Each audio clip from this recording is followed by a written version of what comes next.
आज के इस वीडियो में हम पढ़ने वाले हैं प्राचीन भारत का एक टॉपिक, यानी कि मगध के जो राजवंश कौन कौन से राजवंश हैं जिन्होंने मगध पर शासन किया। उनमें सबसे पहला आता है हर्यंक वंश।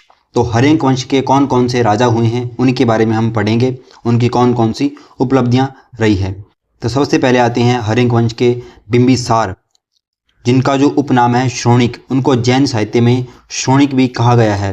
बिंबिसार का विवाह होता है कौशल की महाकौशला से और उनसे इनको मिलता है काशी दहेज में। और दूसरा इनका विवाह हुआ था वैशाली की छेलना से, जो कि चेटक की पुत्री थी। और तीसरा विवाह करते हैं ये मध्य प्रदेश की खेमा से या क्षेमा से विवाह करते हैं। तो बिंबिसार के ये विवाह हैं। तो वैवाहिक नीति के माध्यम से ये अपने चारों ओर अपनी जो मगध की जो सीमाओं का क्या करते हैं, अपना नियंत्रण स्थापित करते हैं। तो इनकी वैवाहिक नीति थी। कौशल की ओर इन्होंने अपना संबंध स्थापित किया विवाह से, वैशाली की ओर भी इन्होंने विवाह से, और मध्य देश की ओर भी विवाह से। इसके बाद इन्होंने अंग को जीता। वहाँ के राजा ब्रह्मदत्त को हराकर इन्होंने अंग को मगध में मिला लिया। अवंती के चंड प्रद्योत के पास, जो अवंती था महाजनपद, तो वहाँ का जो राजा था चंड प्रद्योत, उसके पास इसने अपना राजवैद्य जीवक को भेजा था उसके इलाज के लिए। और इसकी जो राजधानी थी तो बनाई इसने गिरिव्रज को और राजगृह को, जो कि दूसरी इसकी राजधानी थी। तो बिंबिसार ने पहली मगध की राजधानी बनाया गिरिव्रज को, जबकि दूसरी बनाया राजगृह को। इसके बाद जो गंधार का राजा था पुष्कारिन, उसने अपना दूत और पत्र बिंबिसार के दरबार में भेजा था। और महात्मा बुद्ध को बिंबिसार ने वेलुवन विहार दान में दिया था। तो महात्मा बुद्ध को कौन सा विहार दान में दिया बिंबिसार ने? तो वेलुवन विहार दान में दिया था।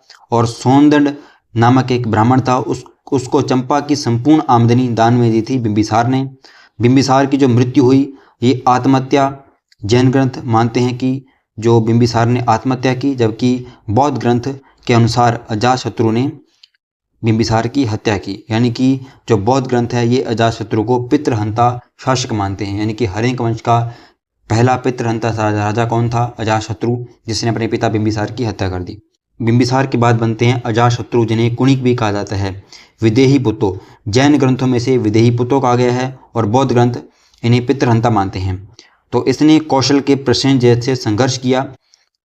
बाद में उसकी पुत्री वाजिरा से विवाह भी किया, क्योंकि कौशल क्या था? कौशल इसका ननिहाल था। तो इसी से इसने संघर्ष किया और बाद में उनकी पुत्री वाजिरा से विवाह भी किया। और वैशाली से इसने क्या किया? वैशाली को इसने कूटनीति से जीता था।